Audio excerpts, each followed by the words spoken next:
What's up guys, I'm Josh Chanowski and this is Bankrupt. Bankrupt is an Omni credit card project. However, it's so much more than that. On this download, I'm going to cover several routines and ideas. However, it's your job to come up and take these ideas and make your own routines. Consider this download sort of a framework, so you can take bits and pieces, substitute slides for your own, and really make this effect your own. So, before we begin, let me show you what you get in the Bankrupt package. You're going to receive one of these. This is an Omni credit card. It's a clear plastic card with a black magnetic strip on it. This is what's going to sell that it's an actual credit card as opposed to just a clear piece of plastic. Now that you know what you got in the box, let's get into the first handling. Alright, so this is the first handling and the one that I use the most. You're going to need a couple of things. You're going to need your gimmick. You're going to need to use a card to wallet of some sort. I'm using the Real Man's wallet, but any card to wallet will work just as fine. And then you're going to borrow a credit card. So the setup for this is you're going to have the card to wallet into your pocket.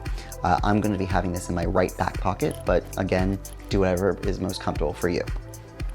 You're going to begin with the Omni credit card in a gambler's cup, or you could have it in a palm, just some way where you can have it casually ready to go so you can load their card on top. You're then going to take their card, making sure that the strip is in the same orientation as the strip in your hand, and you're going to load it on top like that. This will now let you flash the card on both sides and it should appear that it's just a normal credit card. What you are now going to do is you're going to seemingly take the color out of the card.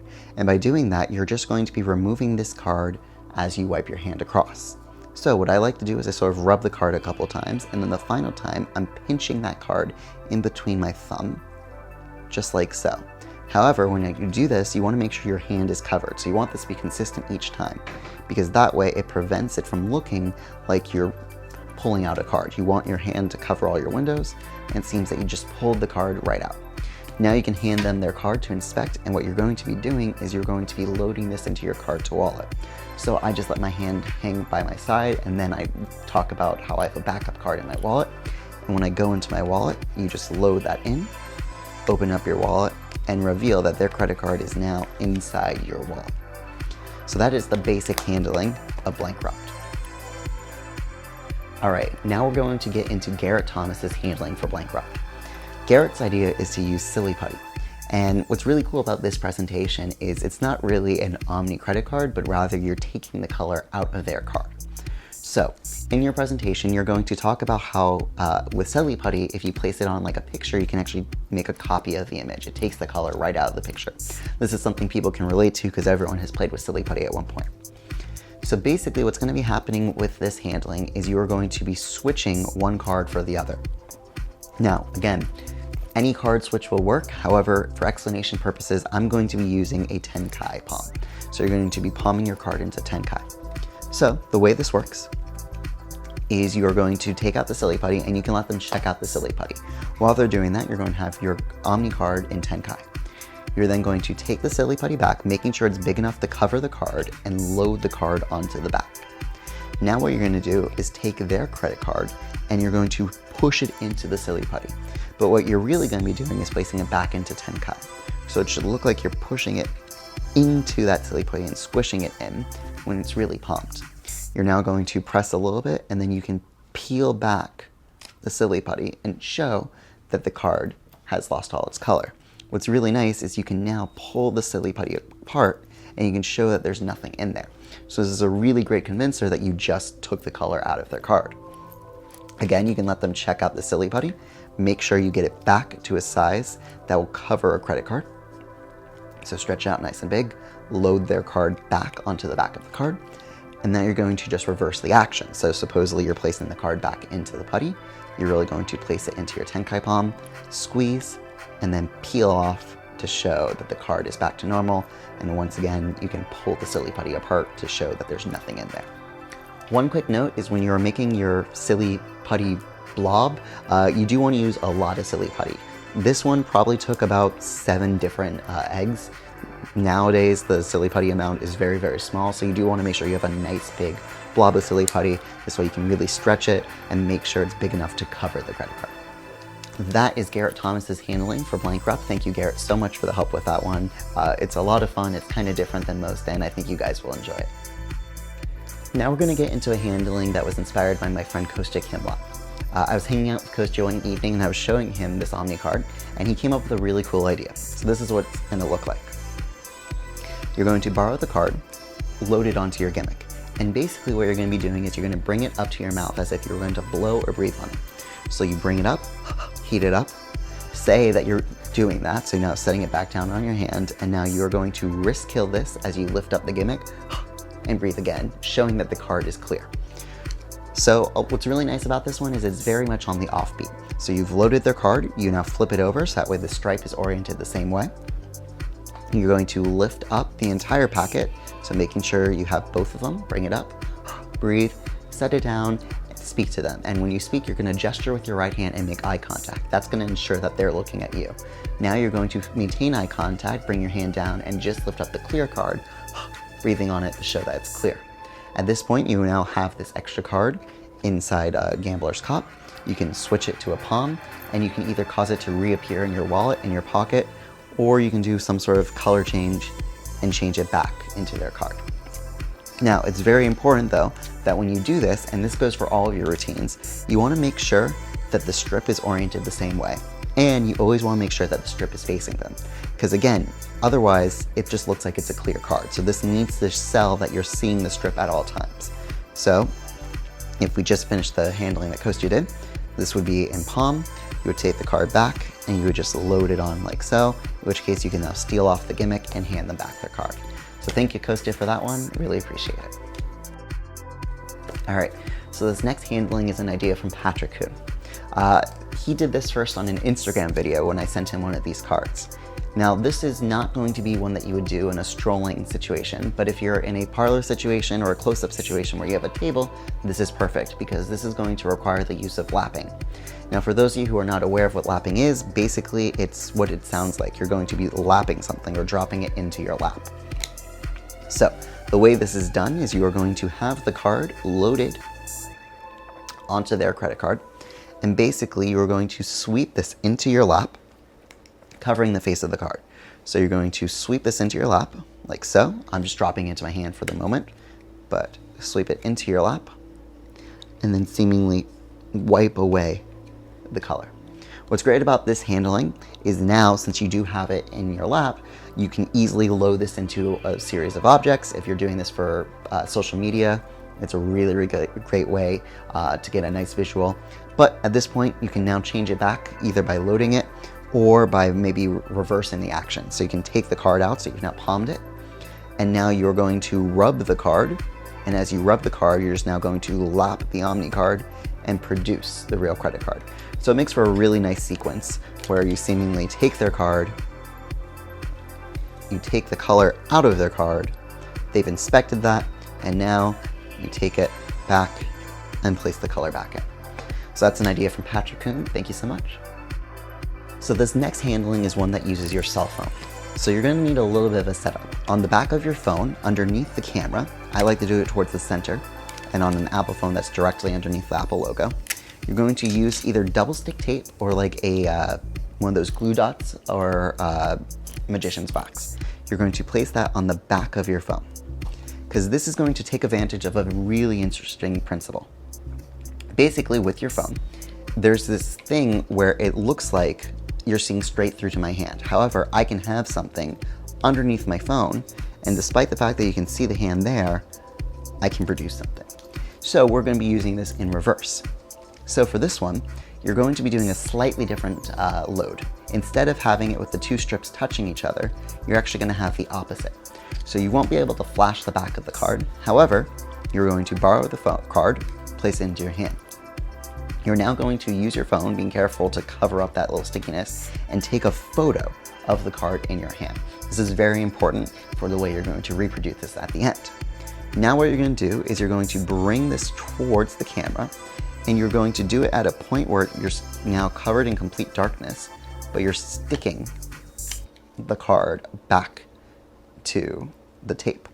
So you see the card, it gets pitch black because it's now being covered by my hand, and now the card is stuck, and if I wave it back, it looks like the card is turned completely clear. What's nice is because of this optical illusion, it looks like I don't have anything there. Now, if you want to cause the image or the card to reappear, you're going to open up your camera, and go back to the photo of the playing card. What you did before you began is you actually took another photo of your hand holding nothing. So now you see a picture of your hand holding a card, a picture of your hand holding nothing, and you're going to unstick the card and you're going to swipe the photo over as you pull out the card. Again, being careful that the orientation matches. So you shake your picture and you just seem to pull the card right out of the photo, which is a really magical moment. You can now have them check out their card and you're completely clean. One thing though is if you don't want to go with the photo route, and I do recommend it because it makes sense to why you have the phone out in the first place, you can also just replace this into your pocket with the card stuck and produce it from your pocket, steal it off. Again, like I said, this entire project is more of a framework for you to figure out what pieces you want to mix and match together. I'm just giving you a little bit basic so you can get started. But that is the phone handling. This next handling is from my friend Bro Gilbert. This is a really fun handling, and it's one of my favorites. So, you're going to need to create a very basic gimmick. And this gimmick is just going to be a dollar bill that is glued on 3 of the edges at the very edge, leaving a pocket. So this is going to be a pocket bill. So the setup for this is you're going to have your pocket bill with the pocket up and your card behind it inside your wallet. You're now going to present this as asking your spectator if they have a credit card or something. Say you're going to use something from your wallet and use something from theirs. So you have them take out their credit card, you open up your wallet, you act like you're about to take one of your cards, and instead you go in and take out seemingly $1. But what you're really doing is stealing out your gimmick behind your gaff bill. So now, this is a little bit of a humor moment because clearly they're using a credit card, using $1. There's a big difference in value. But what's going to appear is it's going to look like you're placing the card underneath the bill. In reality, you're going to be placing it inside that pocket. So it helps if you actually trim one of those bills just slightly. Not a lot that's noticeable, but enough that you get a bit of a lip. So you now place the card inside the pocket, seemingly like you place it underneath. And you can now set this down in their hands and they can feel that there's a card in their hands.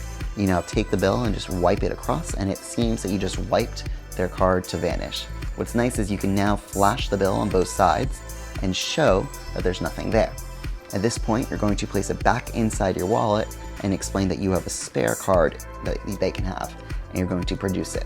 All you're doing is literally taking it out of that pocket. So, you've just caused it to vanish, you show the bill, you place it inside your wallet, and then you take out the card, giving it back to them. What's nice is if you have a bunch of bills, this will camouflage the pocket even if there's flashing because it'll just look like you have a stack of bills. So going over that one more time, you have your gimmick underneath the bill, borrow the card, place the card inside the pocket seemingly like you're placing it underneath, and set this thing in their hand. They can feel the card, they feel the weight of the card, and then you just pull the bill back. You can flash both sides, being careful not to show that it's open. Place this inside your wallet, and then produce the card from inside the wallet. So this is great because if you don't have a card to wallet, it still lets you do a card to wallet effect. Thank you, Bro, for your help with that one. I really appreciate it. Okay, finally we're going to get into the sleight of hand versions of this effect. There are 2 different handlings I'm going to be teaching you. The first one is going to be a very cool one-handed visual shake.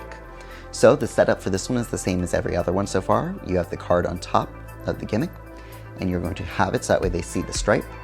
And basically what's going to happen is your pinky and ring finger are going to be pivoting that into palm as your thumb pivots the top card outward. But if you cover this with the action of a shake, it seems like the card just vanished, which is really cool. Now, a couple of tips. First, you're going to want to keep your pointer finger curled in and press down on the card. This does 2 things. It lets you see more of the card, but it also gives you a support so that way you know that you're holding onto the card. The other thing you want to do is you're going to have a little bit of a break in between the 2. Now, you can do this a couple ways. You can either pull up on the corner by pressing down with your finger, or when you're transferring from the hand to hand, you just make sure that you have a little bit of a break and you're just going to transfer it to the thumb. Now you're going to pull that in as you shake and you get that really cool visual vanish. So that one more time, shake, and it just vanishes. And then from there, again, reappear this card wherever you want. Pretty much any kind of routine where you would swap one card for another, you can do that with this. All right, so the second sleight of hand visual way of causing the card to change is using the classic pass. Now, there are a lot of resources on the classic pass. Xavier Spade has one, Alex Vendrea, Jason England. I'm not going to cover the extreme details, but I do recommend you check those out if you want to learn. Now, the setup for this one's going to be a little bit different. You're going to have the card on top of the gimmick, but you're going to make sure that the magnet strip is not touching. So basically what's going to happen is you are going to use your pinky and ring finger to pull down this card. You're also going to use your middle finger to sort of support it. And as you pull this down, you're going to lift up this bottom card. Now, in a traditional classic pass, this portion is returned to the bottom. However, in this case, we're going to place it into palm. So what you're going to be doing is you will show the card, make sure you have a break, get your finger in there as you cover it with your hand, and as you shake forward, you're then going to put this into palm. So it gives you a nice little visual vanish of the card. You can now have them check that out. As this is switched into a palm, you can now change it into a Tenkai palm, and once again, do any kind of change that you want to restore it back to how the card was. However, I do recommend that you reverse the cards, that way you have it with the strip side up so it matches the look of the other as you change it. At that point, you can now just steal off that gimmick any way that you want. Again, just any kind of card for card switch will work in this situation. And there you go. Those are the two sleight of hand methods for Bankrupt. All right, now we're going to get into a quick bonus color changing effect with Bankrupt. You'll see that on some credit cards, they'll have this sort of rainbow silvery strip instead of a black one. So what you're going to be doing is you're essentially going to be replacing that strip with your black strip. Now the way to do that is you're going to load the gimmick behind the card, take your hand, and as you rub across the silver, you're going to peel off this gimmick, load it back on, and stroke. Now when you pull it off, you're going to want your hands kind of closed, but when you load it back on, you can open up every finger except for the pointer finger. You'll then just stroke across like that, and it seems that the color changed. Actually, it looks really cool because you can even talk about how the magnetic strip is heat sensitive. So you just seemingly rub the color. From there, you can either wipe the color off as you palm that off, do a snap change, to visually change it all at once, or you can go into the classic pass explanation that we just went over to cause it to vanish as well. That allows you to do a quick color changing strip. Another bonus idea is in actually causing the strip to penetrate through the card onto the other side. So you're going to load it with the strip matching. This is going to be the one time that you flip the card over so you can see that there's no strip. And you're going to do the same exact move that you previously did with the color changing one, where it seems to rub the strip right through, which is nice as you can kind of flip it over just to show that's going through all the way, and then just wipe it off to restore it. So that's your bonus idea using Bankrupt. All right, so here are just a few quick credits and some thank yous for this entire project. So I came up with this idea around 3 or 4 years ago when I was working on a full Omni routine where all the objects would change clear. At one point I was playing with an Omni credit card. When I was doing my research, I found out that the magician Troy used an Omni credit card in one of his TV specials. Turns out that Alan Rorison was the magician responsible for that. I reached out to Alan, the two of us spoke, and he graciously has allowed me to release this and teach it to you guys. So thank you so much, Alan. I really appreciate it. A few other people I want to thank are Garrett Thomas, Bro Gilbert, Kostya Kimlot, and Patrick Kuhn. All 4 of them have contributed some really great ideas that we've used on this project, and Garrett Thomas specifically has contributed a lot of ideas behind the theory of why you want to make sure you have the strip facing a certain way, and just using this entire project as a framework. So, thank you guys so much for purchasing this project. If you have any questions or comments, or you just want to show me a video, please feel free to reach out to me. You can find me at JustJoshAndMagic on all social media, or you can email me directly at josh@justjoshandmagic. Once again, thank you so much for this purchase. I hope you enjoyed it, and I'll catch you guys next time.